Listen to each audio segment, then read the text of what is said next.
कि डॉक्टर बनने के लिए सबसे जरूरी चीज कोटा या उसके जैसे शहर जाना नहीं है। सबसे जरूरी चीज है ये मेरे को नहीं आता, मुझे इससे डर लगता है। आपके लिए फिजिक्स मैनेजेबल कैसे बनेगी? सबसे पहली बात, अब यार इससे बड़ा मिथ नहीं हो सकता। महेंद्र सिंह धोनी को तो अपन सेलिब्रेट करते हैं भाई साहब, रांची का एक बच्चा सब छोड़ दिया, 6-7 साल स्ट्रगल मारा और बन गया महेंद्र सिंह धोनी।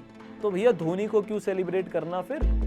तो ये बात 3 एक्स्ट्रा ईयर्स या 2 एक्स्ट्रा ईयर्स की है ही नहीं। ये बात है अगर तुम 2024 या 2025 के एस्पिरेंट्स हो और 650 675 नंबर के साथ डॉक्टर बनना चाहते हो, 5 चीजें बताऊंगा शॉर्ट में एकदम। हाय, मैं हूं प्रतीक। अब तक 6000 बच्चे मुझसे पढ़कर डॉक्टर बन चुके हैं। मैंने अपनी पढ़ाई करी IIT बॉम्बे से और मैं ई-सरल का को-फाउंडर भी हूं। आज हम 5 ऐसे मिथ्स के बारे में बात करने वाले हैं जो आपको आपके डॉक्टर बनने के सपने से रोक भी सकता है, और अगर आपने इन मिथ्स को ओवरकम कर लिया तो वो आपको डॉक्टर बनने में मदद भी कर सकता है।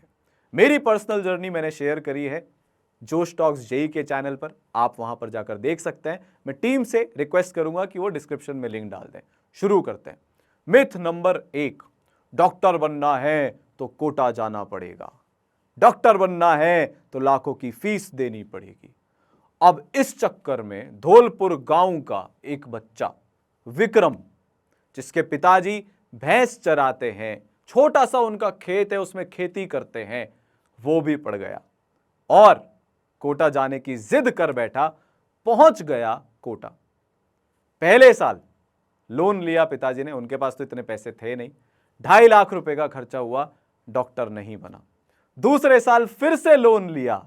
अब पहली बार में सिलेक्शन नहीं हुआ था तो गांव वाले बोले यार हम तुमको लोन नहीं लेंगे, तो ज्यादा इंटरेस्ट रेट पर लोन लेकर फिर से कोटा गया, डॉक्टर नहीं बना। पॉइंट यह है कि डॉक्टर बनने के लिए सबसे जरूरी चीज कोटा या उसके जैसे शहर जाना नहीं है। सबसे जरूरी चीज है अंदर की आग, सबसे जरूरी चीज है सही तरीके से पढ़ाई करना। तो वो सारे बच्चे जो आज कोटा या वैसे सिमिलर शहर में नहीं जा पा रहे हैं, तुम अपने अंदर इंफीरियरिटी कॉम्प्लेक्स मत लाने देना, क्योंकि जब एक भैंस चराने वाले का बच्चा विक्रम आज 5th ड्रॉप में अपने सपने को पूरा कर सकता है डॉक्टर बनने के, कोई रिसोर्स नहीं, पूरे गांव में सिर्फ 100-200 घर, पूरे गांव का पहला डॉक्टर वो बन सकता है, तो तुम भी बन सकते हो। तुम्हारे आसपास के लोग बोलेंगे कि ये चला जा वो चला जा, पर अगर तुम्हारे पास रिसोर्सेज नहीं है या तुम जाना नहीं चाहते या कोई भी XYZ रीजन है, किसी की बात मत सुनना, अपने दिल की बात सुनना, क्योंकि घर बैठकर अपने शहर से डॉक्टर बना जाता है। Myth number 2, physics. अब जैसे ही मैंने फिजिक्स का नाम लिया, आपकी हार्ट बीट धड़ धड़ धक धक धक धक धक धक से बढ़कर कैसी होगी? धक धक धक धक धक धक धक धक धक धक धक धक धक धक धक धक, क्योंकि उसमें मैथ्स आती है और मैथ्स से हमारा 36 का आंकड़ा है। पर आपको एक सच्चाई बताता हूं, एक बच्ची लक्ष्मी, जब उसने 2nd ड्रॉप में अपने नीट का पेपर दिया, तो पता है उसका सिलेक्शन क्यों नहीं हुआ? 5-6 नंबर से वो रह गई थी, क्योंकि उसके फिजिक्स में आए 121 मार्क्स। फाइनली 3rd ड्रॉप में 171 मार्क्स उसके फिजिक्स में आए और आज वो डॉक्टर बनने की जर्नी पर निकल चुकी है। और जब मैंने उससे पूछा तेरा सिलेक्शन क्यों हुआ, तो उसने पता है क्या बोला? उसने बोला फिजिक्स। अब यार ये कमाल कैसे हो गया? क्योंकि फर्क सिर्फ इतना सा था कि पहले उसको लगता था फिजिक्स टफ है और इस ईयर में उसको लगा नहीं, फिजिक्स मैनेजेबल है। आपके लिए फिजिक्स मैनेजेबल कैसे बनेगी? सबसे पहली बात, नीट के फिजिक्स का जो पेपर का लेवल है उसमें हार्डकोर मैथमेटिक्स यूज नहीं होती। गए वो जमाने जब एम्स का पेपर हुआ करता था और टफ सवाल आए करते थे। अब नीट में बहुत ज्यादा मैथमेटिकल फिजिक्स नहीं आती। दूसरी बात, 2nd ड्रॉप तक लक्ष्मी फिजिक्स पढ़ने से पहले सोचती थी ये मेरे को नहीं आता, मुझे इससे डर लगता है। 3rd ड्रॉप में उसने सोचा ये सब्जेक्ट मेरे को डॉक्टर बनाएगा। भाई साहब, परसेप्शन चेंज करो, एटीट्यूड चेंज करो, उससे फिजिक्स बनेगी। तो यार फिजिक्स टफ नहीं है, फिजिक्स मैनेजेबल है, फिजिक्स मोहब्बत है। मैं खुद केमिस्ट्री का टीचर हूं, पर आपसे बोल रहा हूं कि फिजिक्स जो सब्जेक्ट है ना, वो इतना प्यारा है, उसको दिल से लगाओ। मिथ नंबर 3, जो आई थिंक अभी यूट्यूब के आने से और आजकल की दुनिया में बहुत ज्यादा बढ़ गया है, और वो है कि सारे टॉपर्स, ध्यान से सुनना, सारे टॉपर्स एनसीईआरटी के ऊपर का भी कुछ करते हैं। अब यार इससे बड़ा मिथ नहीं हो सकता। भव्या 685 नंबर उसके आए थे नीट में, पूरे हिमाचल में रैंक 1। ये सारे बच्चे मुझसे ही पढ़े हुए हैं ईसरल के अंदर। मैंने उससे पूछा, यार तूने बायोलॉजी कैसे प्रिपेयर करी? Sir NCERT. केमिस्ट्री कैसे प्रिपेयर करी? एनसीईआरटी। फिजिक्स कैसे करी? एनसीईआरटी।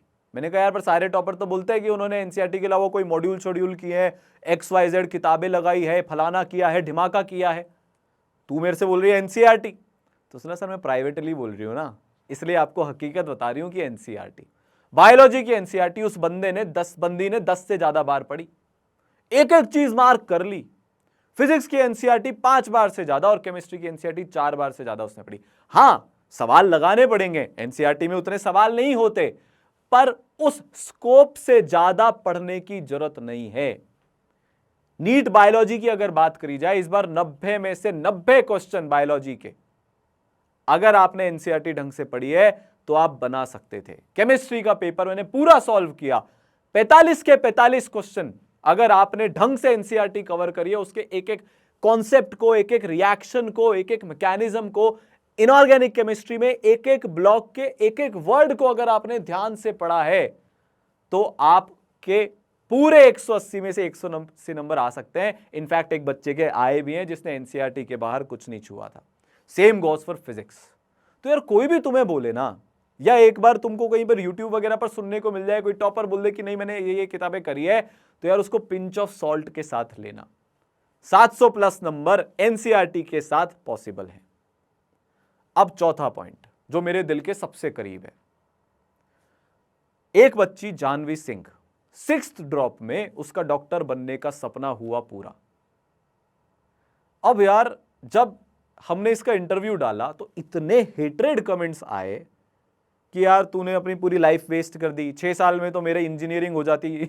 मतलब जो जेई वाला बच्चा है वो भी इसमें कूद कर पढ़ रहा है ना, 6 साल में तो अपन ये हो जाता। मेरे को एक बात बताओ, तुम महेंद्र सिंह धोनी को तो अपन सेलिब्रेट करते हैं भाई साहब, करते हो कि नहीं करते हो, कि क्या स्ट्रगल था, रांची का एक बच्चा सब छोड़ दिया, 6-7 साल स्ट्रगल मारा और बन गया महेंद्र सिंह धोनी। तो भैया धोनी को क्यों सेलिब्रेट करना? फिर अपने सपने के लिए किया ना उसने, क्योंकि उसको इंडिया को रिप्रेजेंट करना था, इसलिए उसने ये किया। जानवी सिंह से मैंने पूछा, यार बेटा तू पागल वागल है, छठा ड्रॉप तूने क्यों लिया? उसने बोला सर मेरी हालत अलग थी। उसने बोला सर 12th तक मुझे नीट का पता नहीं था, 2 साल मेरे महामारी में वेस्ट हो गए, उसके बाद 3 साल तक मुझे फिजिक्स के ढंग के टीचर ही नहीं मिले, इसलिए मेरा वो वेस्ट हो गया। तो सर मैं अपना सपना कैसे छोड़ दूं? मैं जब से बचपन से बड़ी हुई हूं, मेरे को समझ में आया है जिंदगी में क्या करना है। एक सपना था, व्हाइट कोट अपना था, स्टेथोस्कोप अपना था, मैं कैसे छोड़ दूं सर उसको? तो यार सबकी कहानी अलग होती है। तुम्हारे को डॉक्टर नहीं बनना, XYZ पर्सन के कहने पर तुम डॉक्टर बन रहे हो, तो यार मत लेना drop. 2nd drop 3rd drop में तुम्हारा ना हो, छोड़ देना। अगर अंदर से आग नहीं हो, किसी और के बोलने पर कर रहे हो तो। पर यार खुद के लिए अगर करना है, तुम्हें एक छोटी सी कैलकुलेशन समझाता हूं। मान लो तुम्हारा 2nd ड्रॉप में नहीं हुआ, तुम 20 साल के हो जाओगे तब तक, और तुमने छोड़ दिया, अगले 40 साल तुम BAMS कर लो, तुम नर्सिंग कर लो, तुम BSc कर लो, 40 साल एज नॉन डॉक्टर तुम कोई काम कर रहे होंगे, ठीक है। वहीं पर तुम्हारे अंदर डॉक्टर बनने की आग है, तुम्हें इसके अलावा कुछ करना ही नहीं है, तुमने 3 साल और लगा दिए, 5वें ड्रॉप में तुम्हारा सिलेक्शन हुआ, 37 ईयर्स ऑफ योर लाइफ तुम डॉक्टर बनकर अपनी जिंदगी बिता रहे होंगे। तो यह बात 3 एक्स्ट्रा ईयर्स या 2 एक्स्ट्रा ईयर्स की है ही नहीं, यह बात है उन 35, 36, 37, 40 सालों की जो तुम अपने सपने की तरह बिता रहे होंगे, जो तुम अपना सपना जीकर बिता रहे होंगे। पर यार इसमें एक कैच भी है, बैलेंस्ड अप्रोच होना चाहिए। ड्रॉप सिर्फ तभी लेना, फिर से रिपीट कर रहा हूं, जब अंदर से आवाज आए। धोनी ने ड्रॉप नहीं लिया था। धोनी ने क्या किया? क्रिकेटर बनने का जुनून था, क्रिकेटर बनने का पागलपन था, देश की सेवा करने का पागलपन था, तो वो लगा रहा लगा रहा लगा रहा, और आज वो द महेंद्र सिंह धोनी है। अब पांचवी बात, सर नीट में कितना कंपटीशन हो गया है, बाप रे 22 लाख बच्चा तो सर इसी साल हो गया था, बच्चे ऐसे बोलते हैं। अब अगले साल तो सर 24 लाख बच्चा हो जाएगा। मैं ठहरा छोटा सा एक नादान सा परिंदा, एक बच्चा, मैं कैसे करूंगा इतनों से कंपीट? तो थोड़ी सी इसकी अपन हकीकत सुनते हैं। सोरीश डे, उड़ीसा के एक बहुत छोटे से गांव का बच्चा, कुछ नहीं है उसके पास, कोई रिसोर्सेस, कोई एक्सपोजर नहीं। पता है वो मेरे से इतनी बड़ी बात बोलकर गया, तुम्हें बताता हूं आज। वो उसने बोला कि सर देखो 22 लाख बच्चा है, उसके टाइम पर खैर 18 लाख ने दिया था, तो अपन 18 लाख से कर लेते हैं। सर 18 लाख बच्चे ने एग्जाम दिया, उसमें से मेरे को पता है मेरे इतने सारे दोस्त ऐसे जिन्होंने आज तक किताब खोलकर नहीं देखी, तो मेरा आधा कंपटीशन तो वैसे ही साफ हो गया। इसमें से 13 लाख बच्चे तो मेहनत ही नहीं करते, 5 लाख बच्चा बचा। 5 लाख बच्चे में से 1 लाख बच्चा ऐसा होता है जो रोज 10 घंटे से ज्यादा पढ़ता है, मेरा असली कंपटीशन तो वो है। या 2 लाख बच्चा ऐसा होता है। तो पहली बात तो तुम्हारा कंपटीशन 22 लाख बच्चे से, 18 लाख बच्चे से है ही नहीं, तुम्हारा कंपटीशन है 2 से 3 लाख बच्चे से। अब अगर मान लो तुम्हारी तरह सचिन तेंदुलकर भी सोच लेता कि भाई साहब जाएंगे तो 11 ही खिलाड़ी, देश में तो 100 करोड़ लोग हैं, तो बन जाता सचिन तेंदुलकर। अब्दुल कलाम सोच लेते कि यार भारत का प्रेसिडेंट तो 140 करोड़ में से एक ही बनेगा, तो हो जाता काम। जो भी तुम्हारे आइडल हैं, अगर वो भी यही सोच लेते तो वो जिंदगी में कुछ बड़ा नहीं कर पाते। और तुम्हें एक बात और बताऊं, तुम डॉक्टर बन रहे हो क्योंकि वो इतना रेस्पेक्टेड प्रोफेशन है। तुम डॉक्टर बन रहे हो क्योंकि वो सिक्योर फ्यूचर की तरफ जाता है। तुम डॉक्टर बन रहे हो क्योंकि तुम्हें सेवा करने का मौका मिलेगा। जब एक डॉक्टर किसी पेशेंट की जान बचाता है ना, तो वो सिर्फ उस पेशेंट को नहीं बचाता, वो उसके पूरे परिवार को बचाता है। वो उसके पूरे परिवार की जिंदगी भर की हैप्पीनेस गारंटी करता है। तो यार इस नेक काम में, इस मुश्किल काम में कंपटीशन नहीं होगा तो किसमें होगा? ये कंपटीशन है ना।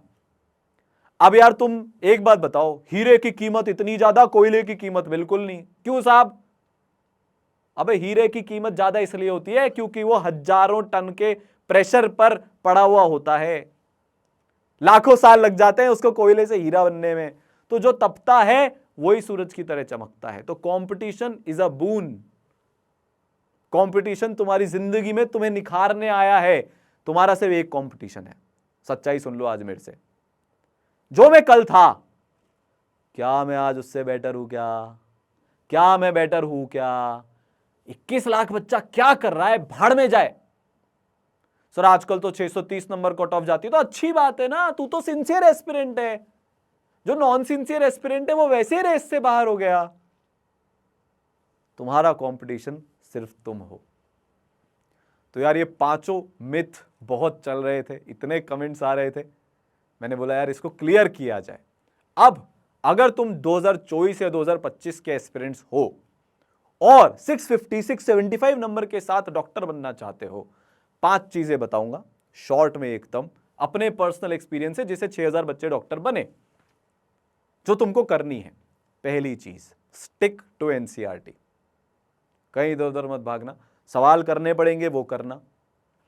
दूसरी चीज, रोज 12 घंटे की मेहनत करनी पड़ेगी। तुम अगर 2024 वाले हो, अभी तक तुम्हें कुछ नहीं आता, तो 14 घंटे की मेहनत करनी पड़ेगी। ऐसे नहीं होगा। अब यार आप इंटरव्यू देखोगे, how I crack NEET by studying 4 hours a day, मैं सच बता रहा हूं, इस चक्कर में अगर पड़ गए ना तो फिर एक ड्रॉप लेना पड़ जाएगा। कोई नहीं बन सकता कितना भी जीनियस हो, ठीक है। तीसरी चीज, फिजिक्स या केमिस्ट्री, इनको पकड़कर चलना डे 1 से। आपको कितना भी गुस्सा आता हो किसी एक सब्जेक्ट पर, बायोलॉजी तो almost by default NEET aspirants को पसंद होती है। फिजिक्स या केमिस्ट्री में जो आपको परेशान कर रहा हो ना, मान लो यार ये मेरी घरवाली है या मेरा घर वाला है, जीना तो इसी के साथ है, बनाकर चलूंगा तो अच्छी बीतेगी, बनाकर नहीं चलूंगा तो बुरी बीतेगी। साथ में लेकर चलना है। साथ में लेकर चलने का ये मतलब नहीं है कि बैग में एनसीईआरटी पड़ी है बस हो गया साथ में चलना। अबे उसको पढ़ना है, टाइम इन्वेस्ट करना है उसमें, समझ में आया? चौथी चीज, अगर तुम्हारा आज लेवल अच्छा नहीं है ना, तुम एक एवरेज बच्चे हो ना अगर आज, तो ये उम्मीदें मत लगा लेना एकदम से 650 675 आ जाएंगे। 3-4 महीने की कंसिस्टेंसी वाली मेहनत मांगेगी वो चीज, तब नंबर बढ़ेंगे। इंक्रीमेंटल इंप्रूवमेंट के पीछे भागना है। मेरे से आज एक ड्रॉपर बच्चा पढ़ रहा है जिसके 635 नंबर है। कितने नंबर है? 635। का एम है 710 715। पहला टेस्ट उसने दिया ई सरल का, 645 नंबर आए, बड़ा दुखी हो गया। मैंने कहा भाई तेरा लेवल 630 का था, तू 645 तक पहुंचा है, 8 महीने बाकी है, हर महीने 15 नंबर बढ़ाता चल। पहुंच गया ना 720 पे? पहुंचा कि नहीं पहुंचा? और लास्ट एक चीज कि अपने सपनों को हासिल करने के लिए लड़ाई लंबी लड़नी पड़ती है, आसानी से नहीं होगा, उम्मीद भी मत रखना। मैं बात कर रहा हूं मेंटल एटीट्यूड की।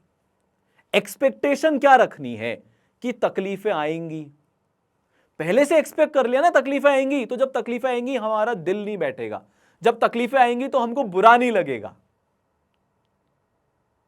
बात समझ में आई? और अगर आई तो फॉलो कर लेना, और अगर फॉलो कर लोगे तो डॉक्टर बन जाओगे। ठीक है? आप सब बहुत नेक काम करने निकले हो, आप सब बहुत मुश्किल काम करने निकले हो। तो यार मैं तो I am already so proud of all of you कि यार इतने कंपटीशन में सो कॉल्ड आप अपना नाम बनाने निकले हो। वो कहते हैं ना कि जब आंखों में अरमान लिया, मंजिल को अपना मान लिया, तो मुश्किल क्या और आसान क्या, ठान लिया तो ठान लिया।